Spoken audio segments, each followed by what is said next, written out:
Une nouvelle étoile devrait faire son apparition dans le ciel nocturne ce mois-ci, et on va pouvoir l'observer à l'œil nu pour quelques jours seulement. C'est ce qu'on appelle une nova, c'est un événement extrêmement rare, parce que cette nova n'apparaît que seulement tous les 80 ans. Tous les yeux et les instruments scientifiques sont tournés vers le ciel, parce que les scientifiques ont besoin de vous pour la détecter. Alors, où va-t-elle apparaître, pendant combien de temps, et surtout, qu'est-ce qu'une nova? Bienvenue dans ce tout nouveau récap de l'actualité spatiale. Avant de continuer, voici la question du jour à laquelle vous devez répondre en commentaire. Est-ce que vous tenterez d'observer l'apparition de cette nouvelle étoile? Malheureusement, comme la dernière vidéo, pas de caméra aujourd'hui, je suis désolé, mais normalement on se retrouve dans le décor comme d'habitude la semaine prochaine. Alors pour revenir à notre actu, que sait-on de cette étoile? Eh bien c'est l'étoile T Coronae Borealis, une étoile double située à environ 3000 années-lumière de notre système solaire. La géante rouge et la naine blanche de ce système, qui orbitent l'un autour de l'autre, sont toutes les deux plus massives que notre Soleil. Et pour faire simple, une nova c'est un événement astronomique caractérisé par une augmentation soudaine et très importante de la luminosité d'une étoile. Ce phénomène peut durer quelques jours à plusieurs mois. La question, c'est comment et pourquoi la luminosité d'une étoile peut augmenter comme ça?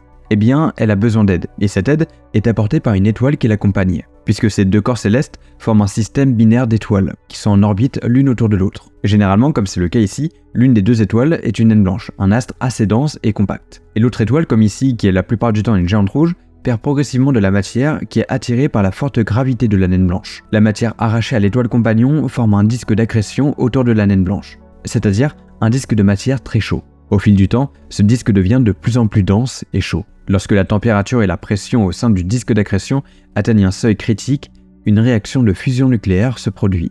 Cette explosion libère alors une énorme quantité d'énergie propulsant les couches externes de la naine blanche dans l'espace à des vitesses vertigineuses. L'étoile devient alors plusieurs milliers de fois plus brillante qu'auparavant pendant quelques jours ou quelques semaines. En gros, l'activité stellaire de l'étoile est boostée grâce à son étoile compagnon qui lui transmet de l'énergie qu'elle libère sous forme d'énergie lumineuse, ce qui la rend donc plus brillante. Après cette explosion entre guillemets, la nova s'éteint progressivement et l'étoile reprend son état initial. Et au cours de ce processus, la luminosité de l'étoile peut augmenter d'un facteur de 10 000 voire de 100 000. Alors attention à ne pas confondre nova et supernova parce que ce sont deux phénomènes astrophysiques bien différents. Ces deux événements sont fondamentalement différents tant par leur cause que par leurs conséquences. Comme on l'a vu, une nova, c'est l'augmentation soudaine de la luminosité active d'une étoile. Cette augmentation d'énergie lumineuse est causée parce qu'elle mange petit à petit son étoile compagnon, ce qui booste son activité stellaire en surface. Concernant la supernova, eh bien c'est un phénomène encore plus brillant, mais qui marque la mort d'une étoile massive d'au moins 8 fois la masse du Soleil. Pour faire simple, lorsqu'une étoile massive meurt, ses couches externes vont être violemment propulsées, ce qui va créer une sorte d'explosion très lumineuse, tellement lumineuse qu'elle brillera plus qu'une galaxie entière pendant un certain temps. Pendant ce temps, le cœur de l'étoile mourante s'effondre sous son propre poids et deviendra alors une étoile à neutrons. Ou bien si c'est une étoile très massive, eh bien il deviendra un trou noir. Donc ce qu'il faut retenir, c'est qu'une nova est très lumineuse, mais une supernova, eh bien l'est encore plus. Et d'ailleurs cette nova-là est particulière puisqu'elle est récurrente. Elle apparaît plus ou moins tous les 80 ans dans notre ciel, et ce n'est pas la première fois qu'on peut l'observer. On a deux documentations scientifiques de son apparition en 1866 par l'astronome irlandais John Birmingham, et en 1946 par l'astronome Leslie Peltier. Il s'agit donc d'un phénomène rare à ne surtout pas manquer. Et ça fait plusieurs mois qu'on sait que ce phénomène doit se produire. Depuis février, amateurs et scientifiques guettent son apparition. Mais comment savent-ils qu'elle devrait apparaître entre février et septembre? Eh bien c'est à cause du comportement de l'étoile avant chacune de ses éruptions. Il semblerait qu'elle nous laisse des indices pour que l'on soit prêt à l'observer. Environ un an avant l'éruption, l'étoile a tendance à s'assombrir légèrement. Et c'est ce qu'il s'est passé en mars 2023. Il semblerait alors que ce ne soit qu'une question de semaines avant son apparition dans notre ciel nocturne. Et les scientifiques ont besoin de vous. Les grands observatoires ne peuvent pas se permettre de garder leurs instruments pointés vers le ciel. Et c'est pour ça qu'ils comptent sur les astronomes amateurs pour garder un œil sur cette étoile et les prévenir dès qu'elle apparaîtra. Et une fois la nova détectée, les scientifiques pourront rediriger leurs instruments vers elle et tenter de comprendre ce phénomène encore mystérieux pour eux. Mais alors, où est-ce qu'il faut regarder? Eh bien cette nova va apparaître dans la constellation de la couronne boréale. Cette constellation visible à peu près partout dans le monde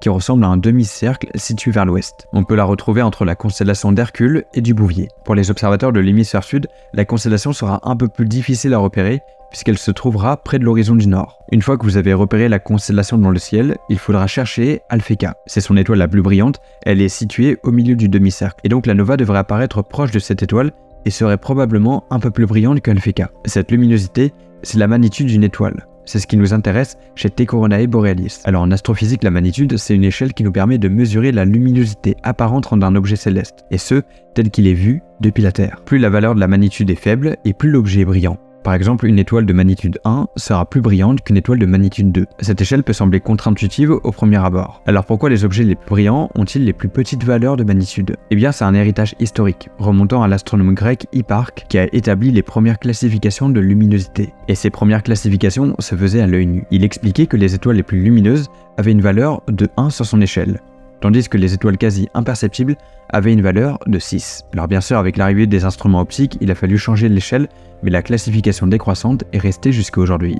Et en plus de ça, les valeurs de magnitude peuvent être négatives. Et ça, c'est parce que ce n'est pas une échelle qui va de 1 en 1, mais ce qu'on appelle une échelle logarithmique. En gros, lorsque les variations de luminosité sont beaucoup trop importantes, on préfère passer à une échelle logarithmique. Par exemple, si on voit la luminosité d'un astre varier d'un facteur 10, alors sa magnitude varie de 1. Si un trou noir capture de la matière et voit sa luminosité augmenter d'un facteur de 1 million, alors sa magnitude varie de 6. En fait, on compte le nombre de zéros. Donc si une nova se produit et que l'étoile augmente sa luminosité d'un facteur de 10 000, alors sa magnitude diminue de 4. Et c'est le cas pour cette nova qui nous intéresse. Cette nova devrait s'illuminer jusqu'à une magnitude de 2, et elle brillera autant que l'étoile polaire. Alors en réalité, la magnitude ne fonctionne pas vraiment comme ça, mais ce sont des explications très simples pour que ça parle à tout le monde. Alors on parle d'une nova, mais bien sûr l'explosion ne sera pas visible depuis la Terre. Par contre, pendant quelques jours, eh bien on va pouvoir observer cette nouvelle étoile à l'œil nu. En passant d'une magnitude de 10 à 2, T Coronae Borealis fera partie des 200 étoiles les plus brillantes du ciel nocturne en un court instant. Et peut-être que vous l'aviez deviné, mais l'étoile la plus brillante de notre ciel, c'est Sirius. Si vous êtes muni d'un télescope, vous pourrez donc surveiller cette nova et espérer voir son sursaut de lumière avant tout le monde. Elle restera à son pic de luminosité environ une journée avant de redescendre en quelques jours à une magnitude de 6. À ce moment-là, elle sera plus visible à l'œil nu. Et si vous aviez manqué l'explosion, pas d'inquiétude. L'étoile sera toujours visible avec des jumelles pendant plus d'une semaine. C'est un événement fascinant aussi bien pour les scientifiques que les astronomes amateurs. Alors on connaît toujours pas la date à laquelle cette nova sera visible, mais on vous tiendra au courant sur Sirius dès qu'elle fera son apparition. Je vais maintenant vous laisser avec Alessandra qui va vous parler de l'actualité Sirius de la semaine. Et nous, on se retrouve tout à l'heure. Pour la première fois, nous avons obtenu des photos inédites de la surface de Mercure. Des cratères de la planète ont pu être observés et leur étude va révolutionner nos connaissances sur notre système solaire. Et ça, c'est grâce à la sonde Bepi-Colombo. Que sait-on sur cette sonde? Quelle est sa mission? Et que faisait-elle autour de Mercure? Bepi-Colombo est une sonde de l'Agence spatiale européenne et japonaise, lancée en 2018 et créée pour observer Mercure. Pourquoi Mercure? Parce qu'il s'agit de la planète la moins explorée de notre système solaire. C'est la plus proche de notre Soleil, et c'est ce qui la rend très difficile d'accès. En s'approchant de Mercure, les sondes s'approchent également du Soleil, ce qui augmente leur vitesse. Et à cause d'une vitesse trop élevée, les sondes ont du mal à se mettre en orbite autour de Mercure. C'est pour ça que Bepi-Colombo doit réaliser plusieurs survols de la planète avant de pouvoir se mettre en orbite autour d'elle. En utilisant la gravité de Mercure, elle va pouvoir ralentir jusqu'à avoir une période orbitale similaire à celle de la planète. Et ça, c'était l'objectif principal du 4e survol qu'a effectué la sonde la semaine dernière. Elle a survolé Mercure à seulement 165 km de sa surface. Et ses 3 caméras de sécurité ont réalisé des clichés absolument inédits de celle-ci. Les scientifiques ont profité de ce survol pour prendre des mesures et des photos d'endroits qu'il sera plus difficile d'atteindre une fois la sonde en orbite. Et pour la première fois, on a pu observer le pôle sud de Mercure et 2 de ses cratères, aussi appelés cratères annulaires en pointe. Ce nom compliqué signifie simplement que ces cratères, qui ont été créés par des puissants impacts d'astéroïdes ou de comètes, possèdent un anneau intérieur de pic. Ils sont très importants pour comprendre l'histoire de Mercure, puisqu'ils pourraient être liés à l'ancien volcanisme de la planète. L'observation d'un des 2 cratères, surnommé Vivaldi, qui mesurerait 210 km de diamètre, a montré que son anneau de pic aurait été creusé par ce que les scientifiques pensent être des coulées de lave. Elle serait récente et aurait atteint le cratère avant de l'inonder. Et le scénario aurait également eu lieu dans le 2e cratère, surnommé Stoddard. Ces cratères représentent l'une des observations prioritaires de la sonde une fois en orbite. Leur formation reste un mystère pour les scientifiques. Et ces premières images leur offrent un avant-goût de ce que leur réserve la mission Bepi-Colombo. La sonde leur permettra d'étudier la composition, la géologie, mais aussi le champ magnétique de la planète. Elle devrait arriver en orbite autour de Mercure d'ici 2026, après 2 autres survols. Les scientifiques espèrent percer les secrets de cette planète grâce aux futures observations de Bepi-Colombo. On continue le récap des actus de la semaine avec une mission spatiale historique. Pour la première fois, des astronautes amateurs sont sortis dans l'espace. C'est un bond énorme dans l'histoire de l'exploration spatiale. Cette mission, c'est Polaris Dawn, lancée par SpaceX ce mardi 10 septembre depuis le centre spatial Kennedy en Floride, pour un voyage de 5 jours. Et ce n'était pas une mission comme les autres, puisque ses passagers étaient des touristes.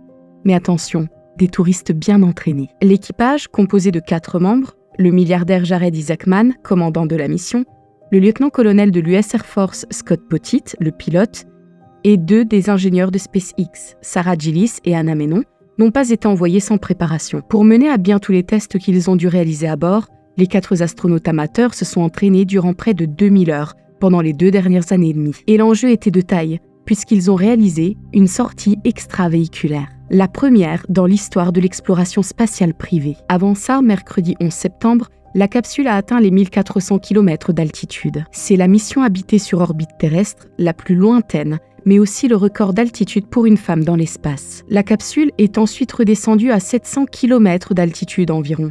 Une altitude idéale pour ceux qui attendaient les astronautes le lendemain. Jeudi 12 septembre, vers midi, heure française, Jared Isaacman et Sarah Gillis sont devenus les 2 premiers astronautes privés et non professionnels à se retrouver dans le vide spatial. La capsule a été dépressurisée lentement, et comme elle ne disposait pas de sas, tout l'équipage a été exposé au vide. Une fois la porte de la capsule ouverte, les 2 astronautes ont pu sortir chacun leur tour pendant environ 7 minutes dans l'immensité de l'espace. Alors bien sûr, ils ne se sont pas éloignés du vaisseau. En réalité, ils étaient reliés à la capsule par un filin de sécurité, et ont toujours gardé une main accrochée sur une rampe pour ne pas risquer de s'éloigner. Cette sortie reste pour autant historique. La NASA l'a d'ailleurs décrite comme un pas de géant pour l'industrie spatiale commerciale. Et elle n'a pas été réalisée que pour le plaisir. Un objectif scientifique était en jeu, celui de tester la nouvelle combinaison de sortie extravéhiculaire développée par SpaceX. Elle est censée offrir une meilleure mobilité aux astronautes que celle utilisée dans l'ISS. Et l'équipage de Polaris Dawn a été le premier à la tester en conditions réelles.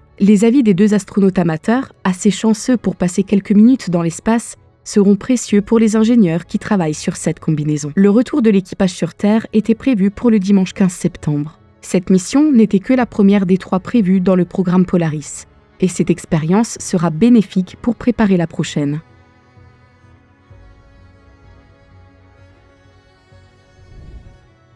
L'actu suivante nous emmène à 800 millions d'années-lumière de la Terre. 2 trous noirs ont été détectés à seulement quelques centaines d'années-lumière l'un de l'autre, dans 2 galaxies en fusion. Et cette découverte remet en question ce que l'on pensait savoir sur ces objets parmi les plus mystérieux de l'univers. Les trous noirs sont de véritables énigmes de notre univers. Ce sont des objets tellement denses que même la lumière ne peut pas s'en échapper. Et cette paire de trous noirs a été repérée dans la galaxie MCG 0334064, actuellement en fusion. C'est le télescope spatial Hubble et l'observatoire à rayons X Chandra qui ont permis aux scientifiques de pouvoir observer cet événement. Mais ce n'est pas la première fois que l'on détecte une paire de trous noirs. Les scientifiques en ont déjà découvert une dizaine, mais ils sont en général très éloignés l'un de l'autre. Donc, la particularité de cette paire, c'est sa proximité.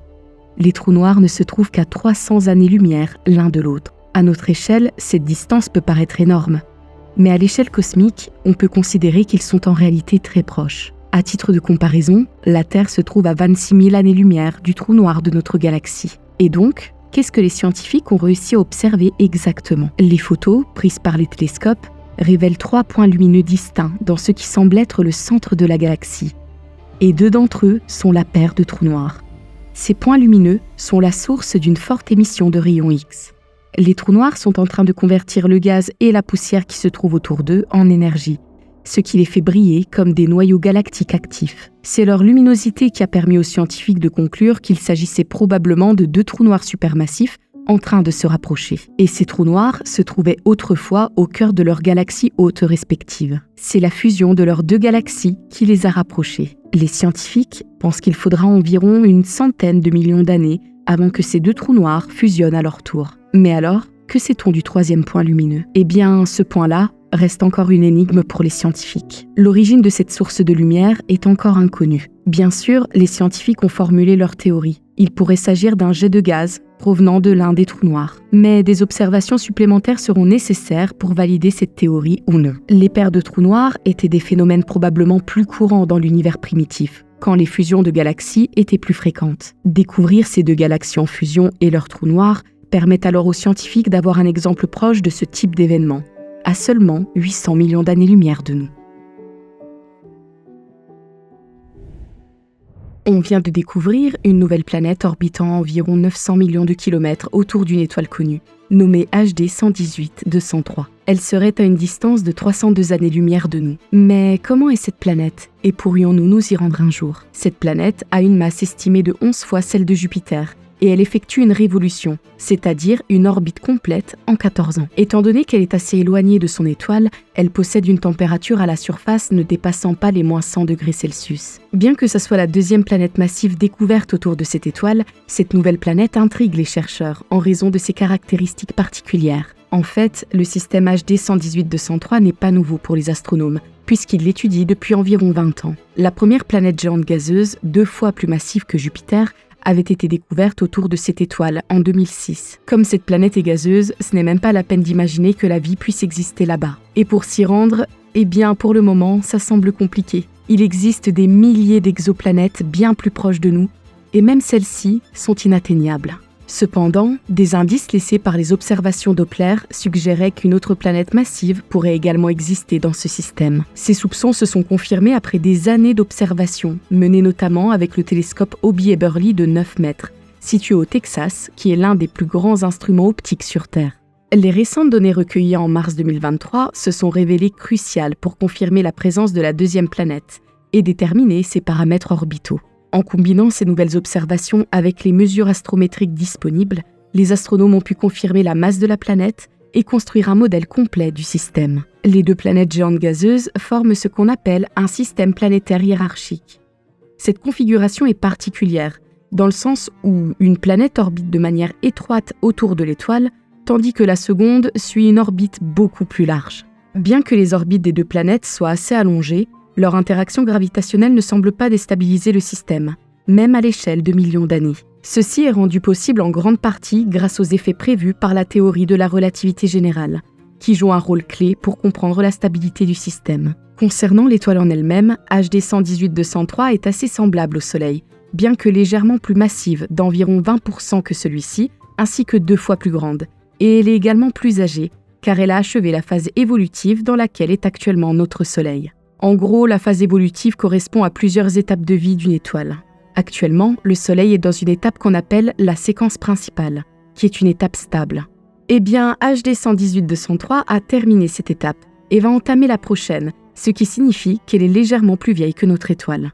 On estime qu'elle est âgée d'environ 5 milliards d'années, contre 4,6 milliards pour le Soleil. L'importance de ce système va au-delà de la simple découverte de 2 planètes massives. Les systèmes avec des planètes géantes gazeuses permettent de tester des hypothèses sur la formation de ces corps célestes. Le fait que ce système soit hiérarchique, stable et constitué de planètes massives en fait un candidat idéal pour des études approfondies sur la dynamique des systèmes planétaires complexes. Selon l'équipe d'astronomes, les observations Doppler ont joué un rôle crucial pour détecter la présence de cette deuxième planète géante. Mais ça ne se fait pas aussi facilement, car il a fallu plusieurs années d'observation pour accumuler les preuves nécessaires à sa confirmation. Des observations ont aussi été faites pour vérifier l'absence de planètes plus petites, c'est-à-dire d'au moins 2 fois la taille de la Terre, qui n'auraient pas été suffisamment massives pour perturber gravitationnellement le système. Cette découverte est très importante dans le domaine de la planétologie, non seulement pour ce qu'elle révèle sur le système HD 118-203, mais aussi pour ce qu'elle renseigne sur la formation et la dynamique des planètes massives dans d'autres systèmes stellaires. L'étude de ces planètes géantes et des systèmes complexes dans lesquels elles évoluent ouvre la voie sur la compréhension de la formation des planètes et des mécanismes qui les maintiennent en orbite stable sur des échelles de temps très longues. L'équipe d'astronomes a souligné que les recherches ne s'arrêtent pas là, car les scientifiques prévoient de continuer à observer et à analyser les données afin de déterminer s'il existe encore d'autres planètes dans ce système et d'améliorer encore notre compréhension des processus dynamiques dans ces systèmes planétaires hiérarchiques. Merci beaucoup d'avoir suivi ce récap de l'actualité spatiale. N'oubliez pas de répondre à la question en commentaire, est-ce que vous allez observer cette nova dans le ciel? On se retrouve la semaine prochaine pour un tout nouveau récap, c'était Sirius, bye.